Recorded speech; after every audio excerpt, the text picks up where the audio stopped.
और हमारे बचपन में जब छोट रहनी ना तो सबसे पहले हमारे वो गीत जो आप सब आशीर्वाद जो ना गीत के दिले रहनी तो अभी हमारा याद कर गया तो सोचे था नहीं कि एक लाइन आप सबके बीच गुनगुना दें उस टाइम। और आप तो जैसे हम देख रहे हैं वैसे ही हैं आप तो, और हम छोटे थे अभी बड़े हो गए ना। तानिया जी के कंधे कंधे इतना आता है। हाँ कंधे इतना अब तानिया जी कंधा इतना। अच्छा तब गाना गाने वाले कि आवाज ढोढ़िए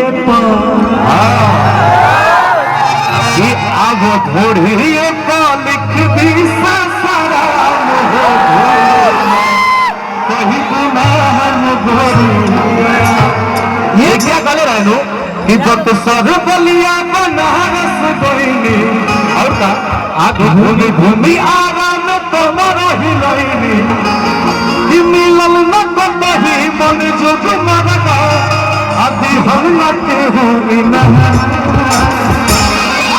आप सबके भाई कहले रहे कि आब घोड़ी कहाँ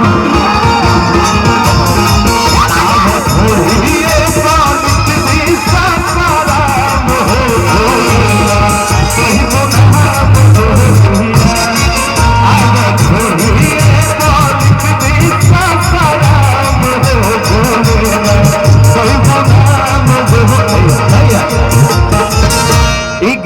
लगभग हमारा लगा था कि 8 साल हो गई बा।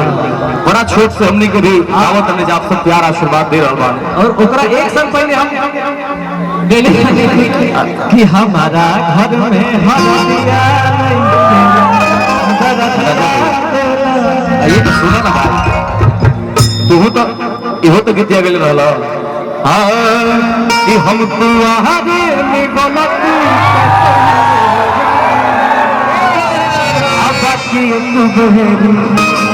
बाकी एक बेहरी गंगा न हो। ये भी लड़किया कहती है कि जले बानी हम कुआर तले परदा होई। हाँ इस गाने का दुबई में शूट करके आए थे कि जले बानी हम कुआर तले परदा होई। राजा कोलना ए राजा कोलना दिया तो गंगा हो। फिर सारा गीत बात सुना के खूब आप सब प्यार दिल बानी। हम चाहते नहीं कि होली रिकॉर्डिंग बनाओ ना। अरे भाई होली तो गोनी है जानो ना इसको चल गया है यही बजेगा गईले हम बनी चढ़ल नहीं करा नहीं हालांकि चढ़ल तो हमारे ना भैया हम कुछ काम करता नहीं तो आ जाता ऐसा। एक बार इहे वाला तुम ऐसे ना अब सुनो कैसे हो भाई। एक बार नो सब लोग अपना अपना मोबाइल के नो फ्लैश जरा दो प्लीज। सब लोग अपने अपने मोबाइल का फ्लैश ऑन कर दीजिए टॉर्च मार दीजिए एक बार। अब तनी एक बार यादगार हो जाओ यार थोड़ा अच्छा लगे हमने के। राजा भैया खड़ा होकर ना बैठ जाए एकदम। अरे हाँ ऐसे पता चले नो कि तू जमीन से जुड़ो बड़े भाई बैठ जो नहीं तो कहीं लोग बड़का लोग हो गए बात सुन हो जाएंगे बैठ जाए। बहुत बहुत धन्यवाद आपको। अरे एक मिनट भाई अनुज अरे रुक जाओ भाई तनी 2 लाइन गा दे चारों तरफ से अपने मोबाइल में भाई जेकरा पास मोबाइल में सब लोग चला दे 2 मिनट खातिर भाई।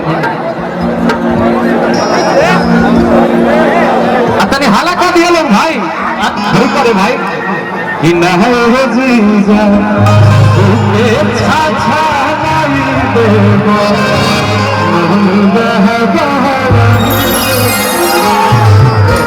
साली कि साली हो जीजा के हाथ जमीनार सुनो अछुए तो बदन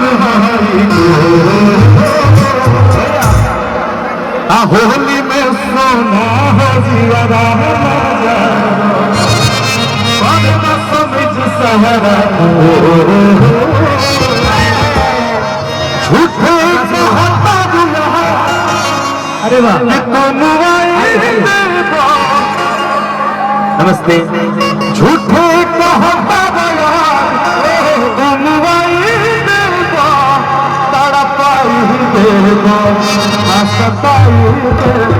अरे कहाँ है आर्यन बाबू का सुनना। आओ बाबू, हमारे सब लोग डांस करेगा यार, आओ सब लोग डांस करेंगे, आओ।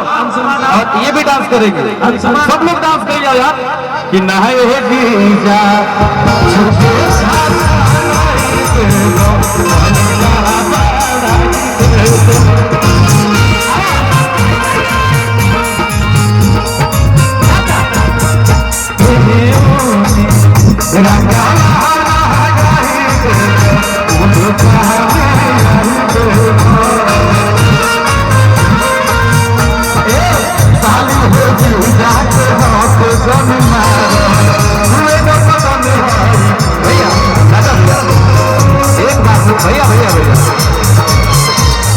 भैया एक बार मतलब भाई, छोटा छोटा कलाकार बहुत लोग बा, आप लोग भाई सब लोग आगे आ जाओ, तुम चारों लोग आप लोग आगे आ जाइए। अरे और एक बार ना हमारे भाई, हाँ विवेक बाबा, आप अपने जीजा हैं क्या इनके? तो हम लोग भी जीजा ही हुए तब। नहीं, आप लोग मेरे बेटे लगेंगे, अरे बाप, क्योंकि आपके पापा जी मेरे जीजा लगते हैं, बहुत उनको मानते भी हैं। ऐसे तो विवेक बाबा हमार नाती लगेले। राजा भैया ठीक तो माता श्री हम मान गए नहीं। राजा भैया आपके गाना पर जो रिदम बजाए हुए हैं वो दिवाकर बाबा यहाँ पर मौजूद हैं। भतीजा ना सॉरी, हाँ भतीजा। अभी नए जीजा पर जो गाना बजाए हुए हैं, अच्छा। दिवाकर बाबा मौजूद हैं। दिवाकर बाबा लव यू। अरे लवी बाबा दिल से धन्यवाद आपको, क्या बजाए हैं। और एक बार लो आप सब ये बच्चन खाती ताली बजाते, बहुत अच्छा कर रहे वाले। रिकॉर्डिंग लगा रहा हूं नहीं भाई, जब ये लोग डांस करेंगे ना तो एक बार इनको भी ताली बजा के खूब प्रोत्साहन दीजिए, बहुत ही अच्छे कर रहे हैं हमारे सारे भाई। भैया आप बैठ जाइए, आप बैठ जाओ भैया, कोई दिक्कत नहीं, प्लीज बैठिए। लेकिन राजा भैया तो यहाँ के जो हमने के बेटा लगे तो माई समय कैसे मने वो एक मिनट अंकुश जी कि दिल लगा के देखो, दिल लगा के देखो, हो सके तो आजमा के देखो, तोहरा नहीं विश्वास ही करे जा चाहे चुटकी भजहर खिया के तो देखो। क्योंकि हम सब आर्टिस्टों के लिए सब जाए का भाई लोग अरे जोरदार भैया ये तो आके माहौल गरम कर लिया, एक खातिर कुछ कह दी का हो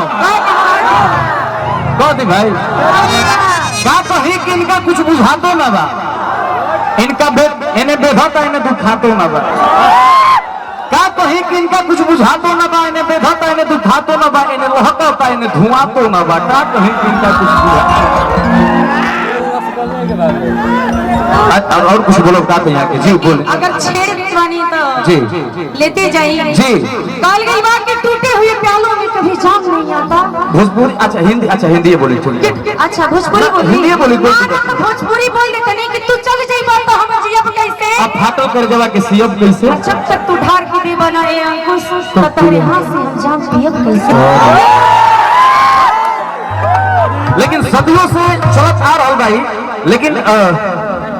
लेकिन थोड़ा आंख बड़ा नजर जन बानू बड़ा बढ़िया से मिला रहा बानू, तो नजर को नजर की नजर से ना देखो, नजर को नजर की नजर लग जाएगी, नजर को नजर की नजर से ना देखो, नजर को नजर की नजर लग जाएगी, नजर को नजर की नजर लग गई तो नजर से नजर ना मिलाएगी। और सुना रिकॉर्डिंग राजा भैया, नजर ही नजर में आंख चार हो गई, तोहरा नैना के तीर हमरा दिल के पार हो गई, नजर ही नजर में आंख चार हो गई, तोहरा नैना के तीर हमरा दिल के पार हो गई, ये तो जिस्म हमारा हमेशा हमारे रही, लेकिन दिल से धड़कन भी निकल के तुहार हो गई। ऐसा बहुत सारा बात हमारा पास। रिकॉर्डिंग लगाओ भैया। हाँ एगो रिकॉर्डिंग लगा दो भाई, ऑपरेटर भाई रे दुल्हन बनाओ लगा दो। ना